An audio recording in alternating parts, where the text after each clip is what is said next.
This is an ABC News special report. Queen Elizabeth II, the legacy, the life. Now reporting, David Muir. Good afternoon, and we're coming on the air with a somber yet extraordinary scene playing out on the streets of London at this hour. The coffin carrying Queen Elizabeth II, bringing her to Buckingham Palace for the last time. Every move during this period of mourning has drawn crowds by the thousands. You can see the pictures there now. The procession taking her to Buckingham Palace. The Queen will be placed in the center of the Bow Room. She'll remain there overnight. She will then be moved to lie in state at Westminster Hall. That will play out tomorrow. The Queen was flown back from Scotland by the Royal Air Force just a short time ago, and as she was leaving, the Guard of Honor giving her a final royal salute. Princess Anne, the Queen's only daughter, escorting her on that flight. It was yesterday in Scotland, the UK and the world witnessing her flag-draped coffin being driven down the Royal Mile for a service at St. Giles Cathedral. The moving image from the last 24 hours, her four children, King Charles, Princess Anne, Prince Andrew, and Prince Edward walking behind her. A huge crowd lining the route together in their shared silence, many standing and waiting for hours, many parents bringing their young children to tell them one day they paid their respects. Earlier today, King Charles and Queen Consort Camilla, greeted by a cheering crowd in Belfast. During his tour of the United Kingdom, the royal couple shaking hands as they arrive at Hillsborough Castle, chanting, "God save the King." I believe that's what we call Nat Sound, the sound of people reacting to the Queen coming home there in London. Charles seen petting a corgi in some of the images of the last 24 hours just this morning. That corgi brought by someone in the crowd. The Queen, of course, famous for her love of corgis. As we watch the hearse pull into Buckingham Palace, profoundly moving image. We know that London, of course, 5 hours ahead of us here in the east, 4 minutes past 8 o'clock there. You can hear the cheers welcoming the Queen home for the final time. Victoria Murphy, extraordinarily moving to see Queen Elizabeth II come home for the last time. Incredibly moving to be here this evening, David, outside Buckingham Palace, and to see that state hearse with the Queen's coffin draped in the royal standard drive around the Queen Victoria Memorial. I think the symbolism of her coming back to Buckingham Palace, the official seat of the monarchy, one final time. And what was very striking was that there was, before she arrived, this incredible hush that just descended on the whole area here. There's been a hive of activity around Buckingham Palace for the past few days, but as we anticipated her arrival, it was so very quiet. And then, as you heard, as the hearse drove past there, cheers, claps from the crowd, getting the chance to see their Queen one final time. I have to admit that we found that quite moving. We expected the silence, the somber nature of the moment, Victoria, but to hear the applause, the cheers, it simply reinforces the profound impact the Queen had for 70 years on the United Kingdom. I think you're absolutely right, and those spontaneous claps and cheers clearly coming from the heart there. People have been moved to come here this evening and stand in the rain. It's been horrible weather, but people have been willing to stand here and wait in order to catch a glimpse of her. And I think that reflects the fact that throughout her reign, she went into people's communities, their towns, their cities.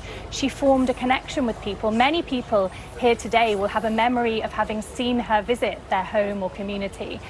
And I think that feeling that they can come here and they can be here and they can witness this is so very special.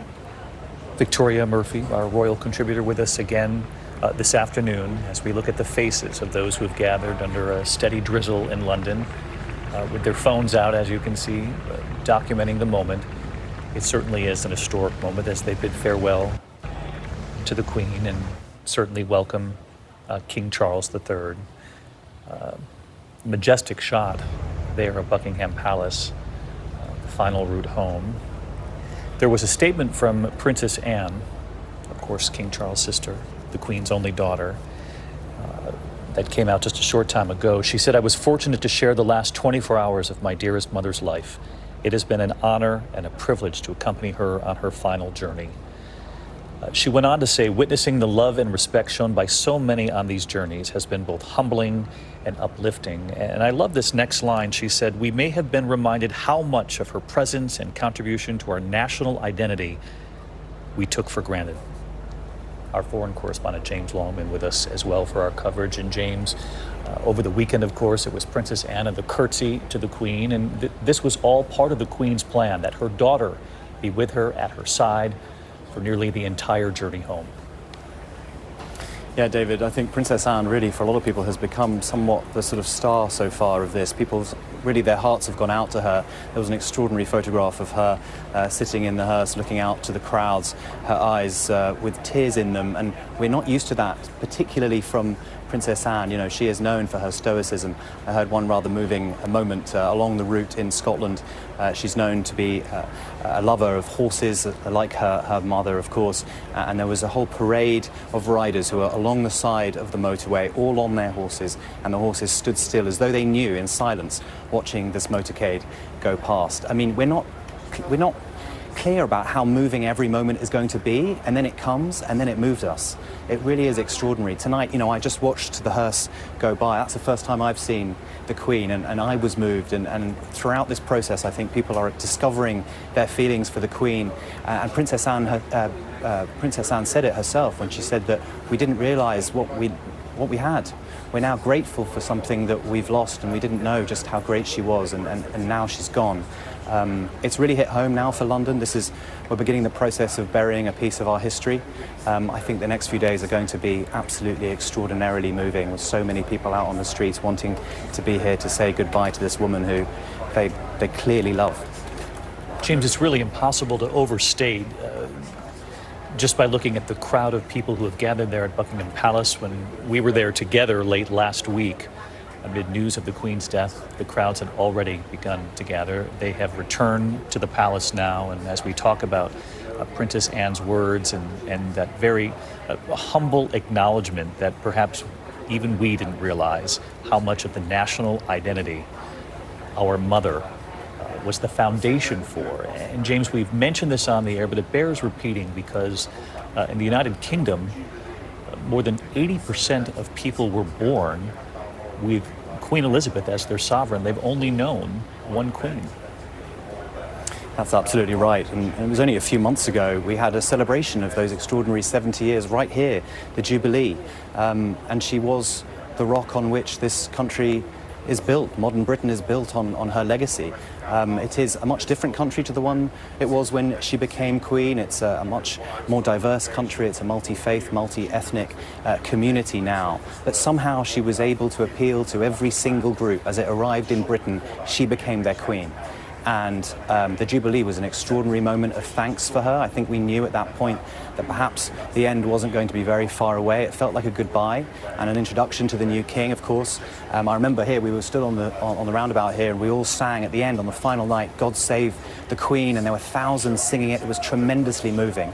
But of course, all of us are going to have to get used to singing "God Save the King" now. It's a very strange moment for Britain. Yeah, we witnessed those who were there to mourn Queen Elizabeth, but also to welcome the king on his first visit back to the palace. And they were singing "God Save the Queen," and then in a spontaneous moment began singing "God Save the King." It's been this sort of juxtaposition of mourning the loss of someone who was so influential, who was such a symbol of strength and her steady hand for so long, but at the same time, the people of Britain making it clear that they will welcome their king. I was pausing there for a moment just by looking at the expression on that woman's face just moments ago, and that is something that James alluded to a short time ago, just the emotion on the faces of the people of throughout the UK, but Victoria in particular, the royal family. And as we await images from inside Buckingham Palace now, the royal family, tough, steady, but we have seen throughout these last several days the emotion on their faces, and it's impossible to truly imagine the fact that they're stepping forward and they're stepping ahead with this new chapter, while at the same time mourning the loss of their own mother. You're absolutely right, David, and it has been heartbreaking to see some of these images of members of the royal family in the past few days, some who are usually so stoic, so resolute. Princess Anne, a very good example of that, looking just absolutely broken and devastated, and they really are straddling this balance between mourning a personal loss, and this is a mother, a grandmother, a great-grandmother, but also understanding that the nation is grieving, and at this time they have public roles to play. And I think they are very mindful of that because, of course, that was something that was very important to the Queen. Duty first. She understood her public role, and I think part of their mourning process is making sure that they do their public roles to the best of their ability now, and that they really do her proud in the way that they present themselves in the days moving forward. Victoria, take our audience through the image we're looking at right now, the royal standard at full staff above Buckingham Palace, and the Union flag remaining lowered across much of the UK. But this image right here signals the King. Not only the Queen, but the King is home as well at this moment. This is such an important image, David, and yes, nothing exemplifies the continuity of the monarchy more than the fact that currently the Royal Standard flag is flying at full mast from Buckingham Palace. Of course, the Union flag has been lowered at half mast for most of the time, but now the King is in residence. So the Royal Standard flag is flown at full mast because it is never flown at half mast, because when one reign ends, another immediately begins. So the King at Buckingham Palace now, at his official residence, welcoming his mother's coffin with other members of the family. And as we await images from inside the palace, I wanted to take you down to the ground level, which is where TJ Holmes is, among the many who have gathered, the thousands who've gathered there outside the palace. And TJ, what have you witnessed there? Don't let the scene behind me fool you now. It looks like London is buzzing again like it always does, but this area just stood still for almost 2 hours as people were just waiting for a glimpse. And for that last hour before she actually passed, because where I am here, that's where she took her last turn.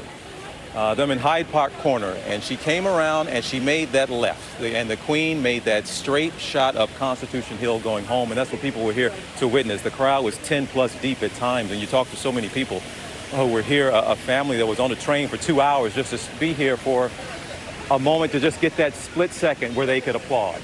I talked to a woman named Elizabeth, who was named after Queen Elizabeth, who had to be here. But something you and James were talking about it, I picked up on, is that they didn't realize what they had, some people would say. And I talked to a group of young ladies, 18 years old, and one admitted, say, what did she mean to you? What did the Queen mean to you? She said, she didn't really mean anything to me. She didn't mean much to me or to my life until I saw the tributes. And then I realized just what we had and what a cultural moment this was, and how I need to now be out here for hours standing in the rain just to get a glimpse. And everyone you talk to, David, no matter what their story was or where they came from and why they were here, they always ended with the same thing. I came here to pay my respects. And they saw her turn and make that last straight shot journey home, that the Queen, not just her home that's been during her reign, that was her childhood home as well. And it kind of gives you chills, as James was talking about. You don't know what the moment is until the moment happens, but to think that this woman is going back to her childhood home to spend one more night, that moment was remarkable, kind of to take it in with a lot of Londoners and people on vacation here from Mexico or where they're from. They just wanted to be here and be a part of it, David. Well, so moving for you to share it with us. I'm sure it's something you'll remember in the years ahead, having been there for that moment, that unexpected feeling that you have when you witness certainly someone of this stature, Queen Elizabeth II, coming home on her final journey home there to Buckingham Palace. We're going to have much more as this journey home continues. We know she's been taken to the Beau Room. Her children, King Charles, and her other children, Princess Anne, Edward, Andrew, also there, as well as the extended family. We'll have more reporting on this. ABC News Live, abcnews.com, and certainly when we're back with the entire team for World News Tonight. I'm David Muir in New York. Until then, good day.